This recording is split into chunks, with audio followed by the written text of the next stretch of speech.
4 কোটি টাকা আত্মসাতের মামলায় গ্রেপ্তার বেগম রোকেয়া বিশ্ববিদ্যালয়ের সাবেক ভিসি অধ্যাপক নাজমুল আহসান কলিমুল্লাহকে কারাগারে পাঠিয়েছেন আদালত। বৃহস্পতিবার তাকে ঢাকার সিএমএম আদালতে হাজির করা হয়। এই মামলায় আরেক সাবেক ভিসি একেএম নুরুন নবী সহ অন্যদের দেশ ত্যাগে নিষেধাজ্ঞা দিয়েছেন আদালত। আন্তর্জাতিক পর্যবেক্ষক হিসেবে যারা এসছেন তারা বিপুল উৎসাহ উদ্দীপনা ভোট প্রদানের ব্যাপারে জনগণের মধ্যে আছে, সেটি হয়তো অনেককে ইমপ্রেস আপন করেছে।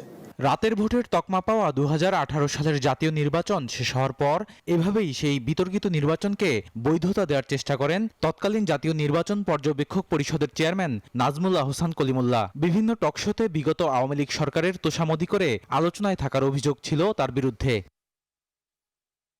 পুরস্কার হিসেবে আওয়ামী লীগ সরকার 2017 সালে অধ্যাপক কলিমুল্লাহকে বেগম রোকেয়া বিশ্ববিদ্যালয়ের উপাচার্য পদে নিয়োগ দেয়। তবে বিশ্ববিদ্যালয় উন্নয়ন প্রকল্পের নামে 4 কোটি টাকা আত্মসাতের অভিযোগে সাবেক ভিসি কলিমুল্লাহর বিরুদ্ধে গত জুন মাসে একটি মামলা করে দুর্নীতি দমন কমিশন।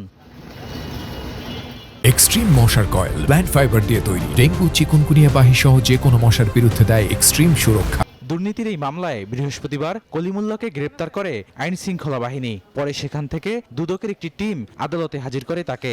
বিধি বহির্ভূতভাবে ঠিকাদারকে বিল প্রদান করায় তার বিরুদ্ধে গত 18 জুন দুদক একটি মামলা দায়ের করেছে। আদালতে কলিমুল্লাহ দাবি করেন দীপুমণি শিক্ষামন্ত্রী থাকাকালে তাদের কাছে অন্যায় আবদার করতেন। পরে আদালত তাকে কারাগারে পাঠানোর আদেশ দেন। বিজ্ঞ আদালত জামিনের আবেদন নামঞ্জুর করেছে এবং ওনাকে ডিভিশনের আদেশ দিয়েছেন এবং বলেছেন যে যদি কোনো মেডিসিন দেওয়া করা হয় সেটাও যেন সরবরাহ করা হয়, সেই আদেশও বিজ্ঞ আদালত দিবেন মর্মে জানিয়েছেন।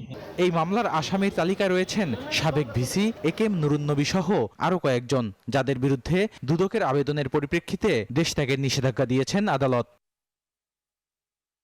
এদিন ঋণের নামে ইউসিবি ব্যাংক থেকে 48 কোটি টাকা আত্মসাতের অভিযোগে সাবেক ভূমিমন্ত্রী সাইফুজ্জামান চৌধুরী সহ 47 জনের বিরুদ্ধে আলাদা দুটি মামলা করেছে দুদক। বদরুল আলম শাওন, নিউজ 24, ঢাকা।